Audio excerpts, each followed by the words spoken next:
नमस्कार साथियों।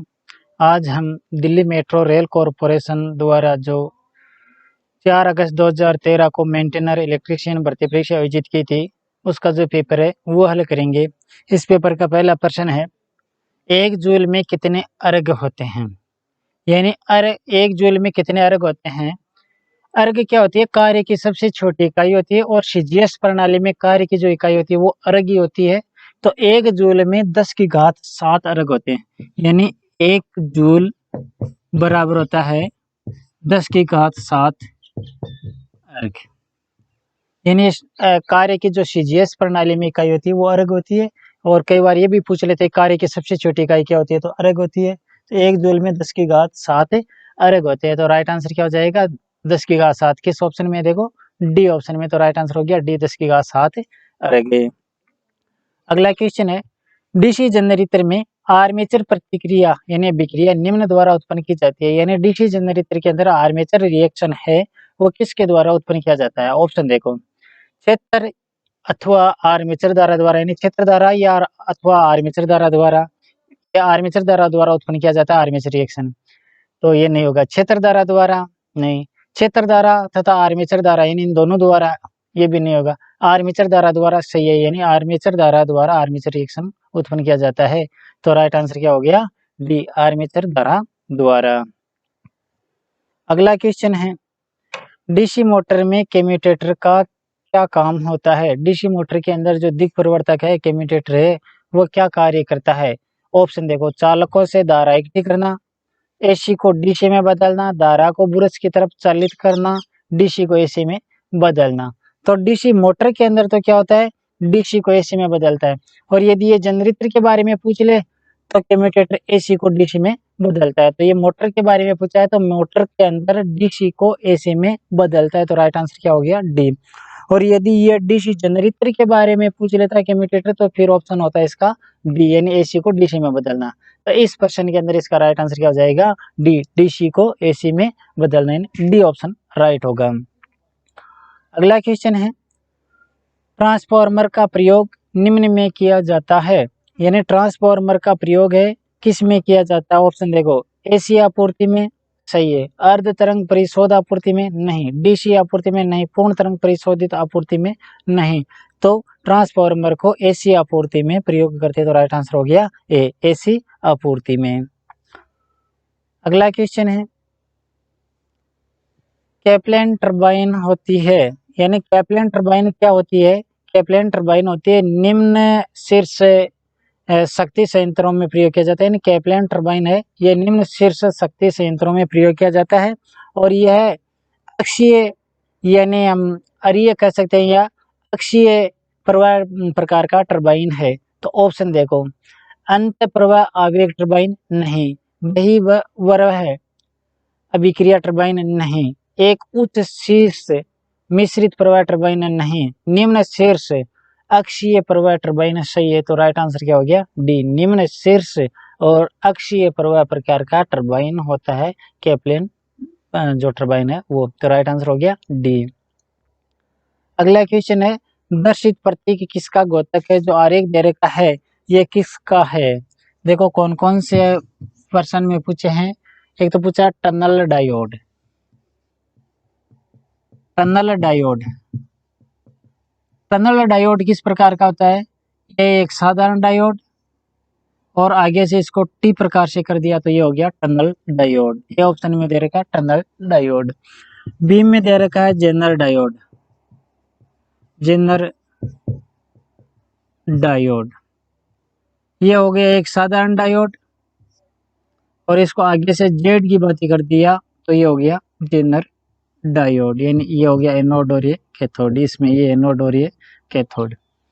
प्रकाश उत्सर्जक डायोड, लाइट इंडिमेटिंग डायोड, जिसे हम साधारण भाषा में एलईडी भी कह सकते हैं, लाइट इंडिमेटिंग डायोड। तो ये हो गया एक साधारण डायोड और इससे प्रकाश की किरणें उत्सर्जित हो रही है। तो ये हो गया एलईडी, लाइट इंडिमेटिंग डायोड का प्रतीक। अगला क्या है? प्रकाश संवेदी डायोड, प्रकाश संवेदी डायोड। ये एलईडी का विपरीत, ये हो गया साधारण डायोड, और ये प्रकाश की किरणें इसके ऊपर आएगी, एनोड और कैथोड, ये हो गया प्रकाश संवेदी डायोड। तो जो आरेख दे रखा है, ये आरेख ये दे रखा है, तो राइट आंसर क्या हो जाएगा, जेनर डायोड, यानी बी ऑप्शन इसका सही होगा, जेनर डायोड। अगला क्वेश्चन है, त्रिकला शक्ति मापन की 2 वाट मीटर विधि में शक्ति गुणांक 0.5 है, तो 1 वाट मीटर का पठन क्या होगा। देखो, इसके बारे में जो विस्तृत है अध्ययन, वो मैंने एक अलग से चैप्टर डाल रखा है, वाट मीटर द्वारा शक्ति मापन करना। तो इसके अंदर पूरी व्याख्या समझा रखी है। इसमें 5 कंडीशन बनती है कि यदि दोनों वाट मीटरों का पाठ्यांक समान है तो शक्ति गुणांक का मान इकाई होगा। यदि एक का धनात्मक है, दूसरे का अंतर के साथ है, तो शक्ति गुणांक का मान 0.5 से तो अधिक होगा, इकाई से कम होगा।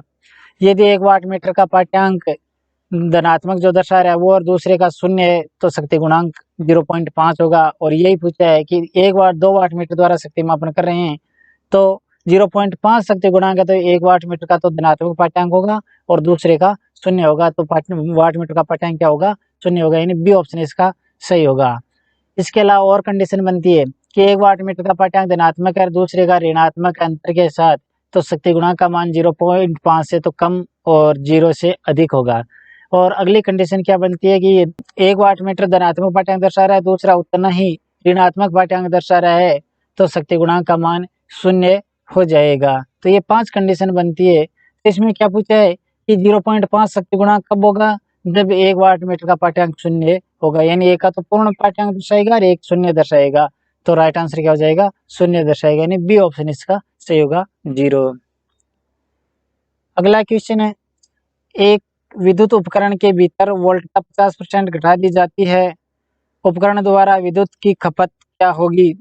एक विद्युत उपकरण के भीतर यानी वोल्टता को 50% कम कर रहे हैं, तो शक्ति में क्या कितनी खपत होगी।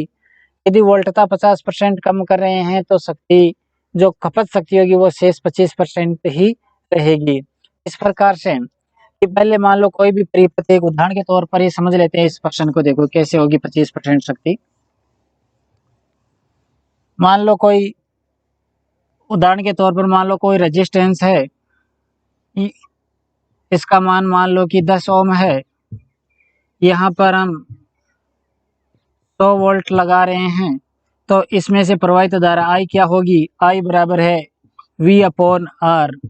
V का मान कितना है 100, R का मान कितना है 10, तो कितना हो जाएगा 10 एम्पेयर, यानी इसमें से प्रवाहित धारा क्या होगी 10 एम्पेयर। इस समय इसकी P क्या होगी, P बराबर है V/I। V का मान है 100, I का मान है 10, तो शक्ति कितनी हो रही है 1000 वाट। दूसरी कंडीशन, अब ये क्या कह रहा है कि यदि वोल्टता 50% घटा दी जाए, यदि 100 के स्थान पर 50 वोल्ट कर दिया जाए तो क्या होगा। तो अब देखो आई दूसरी कंडीशन में आई क्या हो जाएगी, आई बराबर V/R। V का से अब कितना है V 50, R कितना है 10, तो शक्ति कितनी हो गई 5 एम्पेयर। अब दूसरी कंडीशन में इसकी शक्ति क्या हो जाएगी, यानी इसकी धारा 5 एम्पेयर है, तो शक्ति क्या हो जाएगी E बराबर V/I। यहाँ दूसरी अवस्था के अंदर V का मान कितना है 50, I का मान कितना है 5, कितना हो गया 250 वाट, यानी पहले 1000 वाट आ रहा था, अब कितना आ रहा है 250 वाट, यानी 25% हो जाएगी, यानी 1000 का 250 कितना है 25%। तो वोल्टता को 50% कर दी जाए तो इसकी कुल जो शक्ति खपत होगी वो 25% हो जाएगी, तो राइट आंसर क्या हो जाएगा ए 25% हो जाएगी। अगला क्वेश्चन है, 30 ओम 15 ओम 5 ओम के 3 प्रतिरोधकों को समांतर रूप में संयोजित किया जाता है, उनका संयुक्त प्रतिरोध क्या होगा। यदि 3 प्रतिरोध है समांतर क्रम में लगे हुए हैं, तो कुल प्रतिरोध क्या होगा, जो निम्नतम मान प्रतिरोध है उससे भी कम होगा, यानी डायरेक्ट पूछ ले तो श्रेणी में पूछ ले कि 3 प्रतिरोध श्रेणी में लगे हुए कुल प्रतिरोध क्या होगा, जो उच्चतम मान होता है उससे भी उच्च होता है, और समांतर क्रम में लगे हुए 3 4 5 जो भी है, तो जो निम्नतम मान प्रतिरोध होता है उससे भी कम होगा। अब ऑप्शन देखो, 30 ओम से बढ़कर 30 ओम से ज्यादा नहीं, ये श्रेणी क्रम में लगे होते तो होता, 30 ओम और 15 ओम के बीच ये भी नहीं होगा, 15 ओम और 5 ओम के बीच ये भी नहीं होगा, 5 ओम से कम सही है, 5 ओम से कम होगा। और यदि हम इसका निकालना चाहे कि कितना होगा, देखो तो निकाल कर भी देख सकते हैं कितना होगा।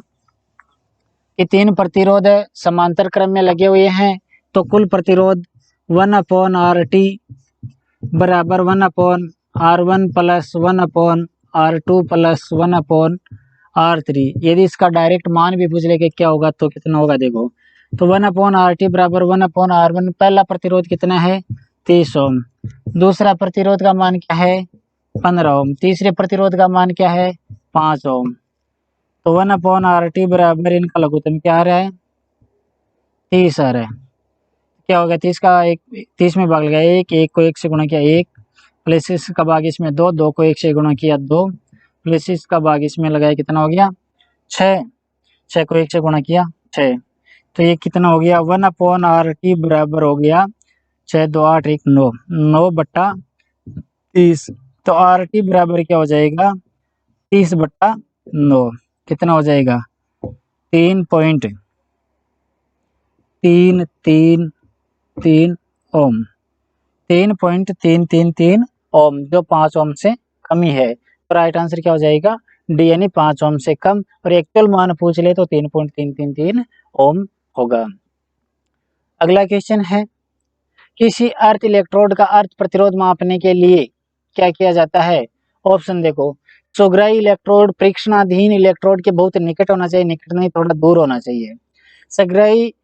संग्राही इलेक्ट्रोड परीक्षणाधीन इलेक्ट्रोड के स्पर्श करना चाहिए, स्पर्श भी नहीं करना चाहिए, ये भी गलत है। संग्राही इलेक्ट्रोड परीक्षणाधीन इलेक्ट्रोड से बहुत दूर होना चाहिए, सही है। इनमें से कोई नहीं, तो राइट आंसर क्या हो जाएगा सी, की जो संग्राही इलेक्ट्रोड है वो परीक्षणाधीन इलेक्ट्रोड से कुछ दूरी होना चाहिए। तो सी ऑप्शन इसका राइट होगा।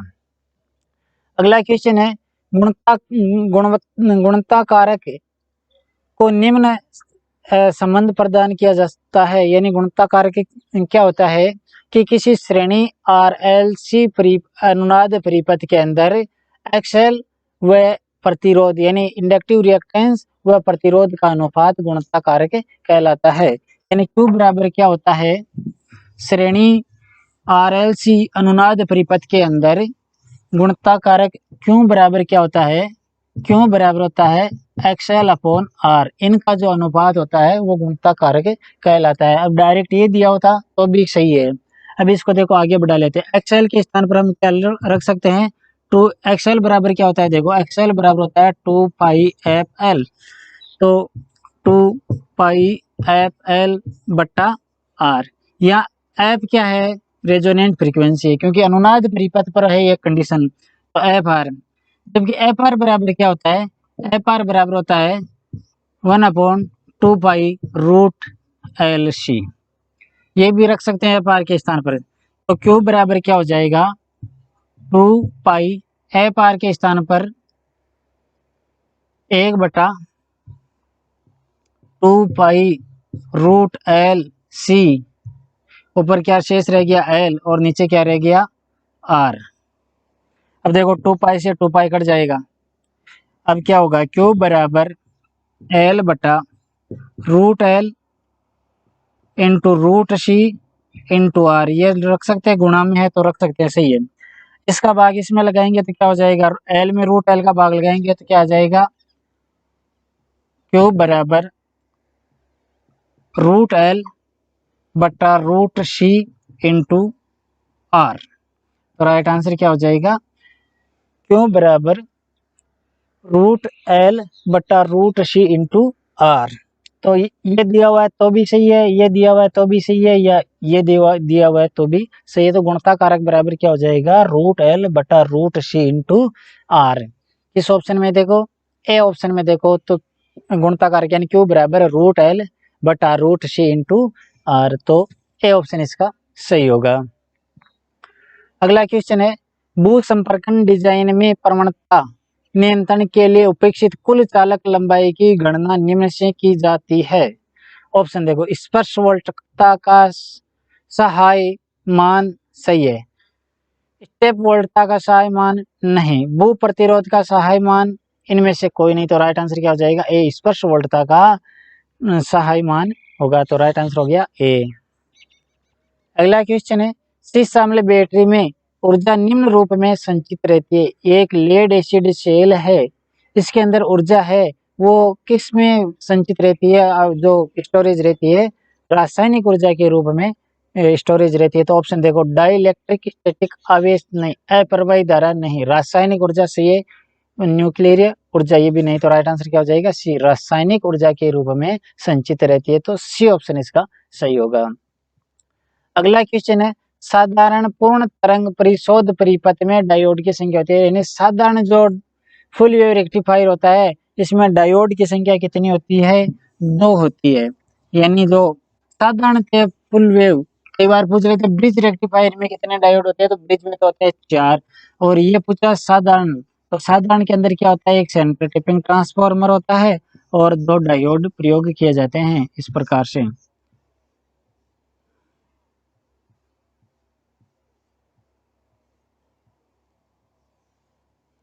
ये हो गया साधारण पूर्ण वेव रेक्टिफायर, ये प्लस और ये माइनस, ये डायोड 1 और ये डायोड 2। तो डायोडों की संख्या पूछी है, यानी परिशोध डायोड की संख्या क्या होगी, एक पूर्ण तरंग परिशोधक यानी फुल वेव रेक्टिफायर के अंदर, तो डायोड की संख्या कितनी होगी, 2 होगी। तो राइट आंसर क्या हो गया, 2, यानी बी ऑप्शन इसका सही होगा।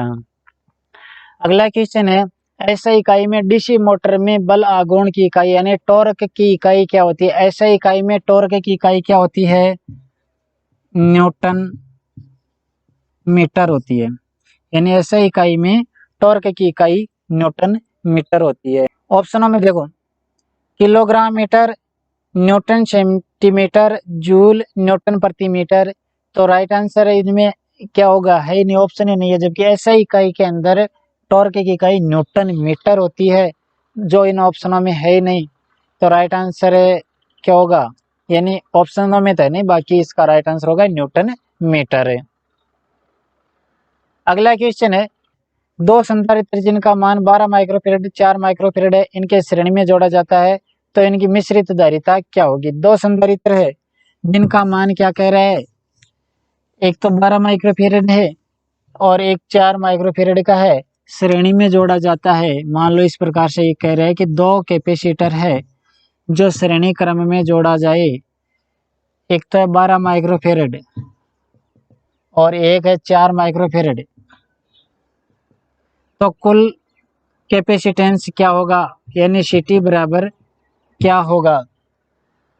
ऑप्शन देखो, श्रेणी क्रम में जुड़े हुए हैं तो 1/ct बराबर श्रेणी क्रम में सूत्र क्या होगा, 1/ct बराबर 1/C1 प्लस 1/C2। तो 1/7 कितना है, 12 प्लस 1/4 कितना हो जाएगा, इनका लघुत्तम क्या होगा, 1/ct बराबर 12, 1 प्लस 4 3, 3 को 1 से गुणा किया 3, तो क्या हो रहा है 1/ct बराबर कितना हो रहा है 4/12। तो ct बराबर क्या हो जाएगा 12/4, कितना हो रहा है 3 माइक्रोफेरेड में, तो माइक्रोफेरेड। तो राइट आंसर हो जाएगा 3 माइक्रोफेरेड। किस ऑप्शन में है, सी ऑप्शन में देखो 3 माइक्रोफेरेड। तो राइट आंसर हो गया सी, 3 माइक्रोफेरेड।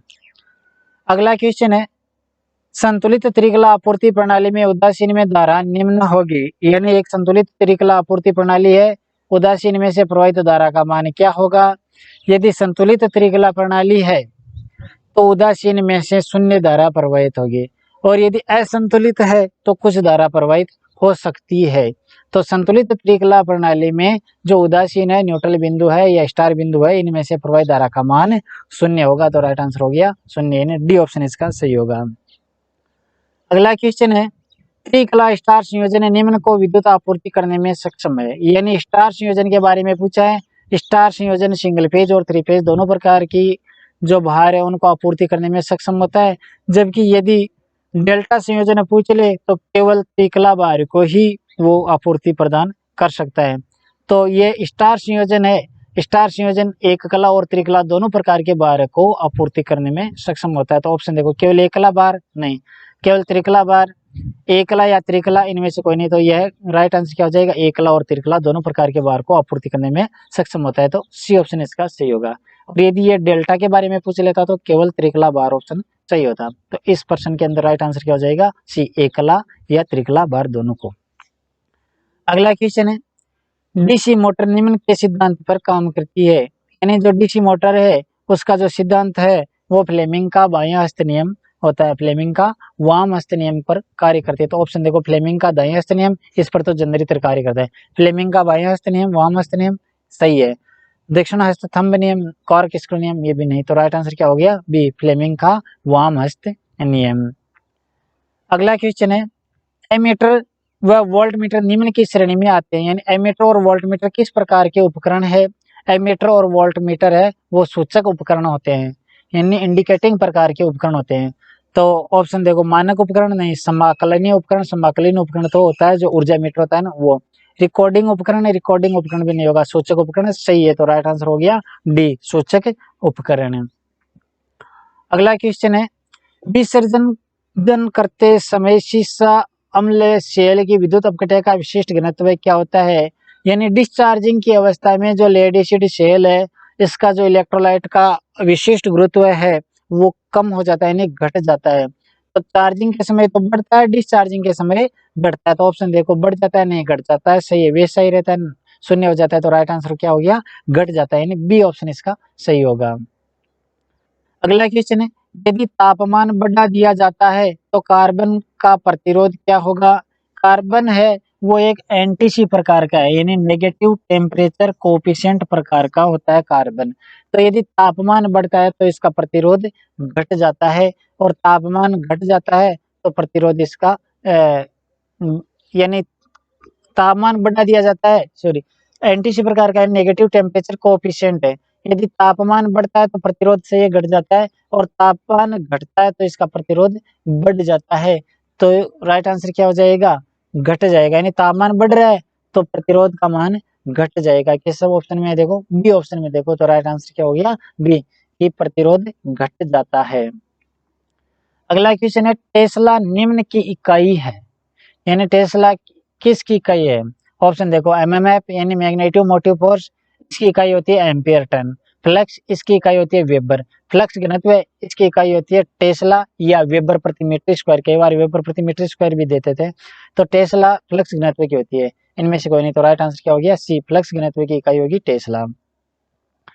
अगला क्वेश्चन है, जब संधारित्र को पूरी तरह आवेशित कर दिया जाता है तो परिपथ में धारा का मान होगा। यदि संधारित्र पूरी तरह आवेशित हो जाता है तो परिपथ में धारा का मान शून्य हो जाता है, और जिस समय इसको आवेशित करते हैं तो उस समय अधिकतम मान हो, यानी परिपथ की धारा का उच्चतम मान होता है, यानी निरावेशित अवस्था से आवेशित करते समय।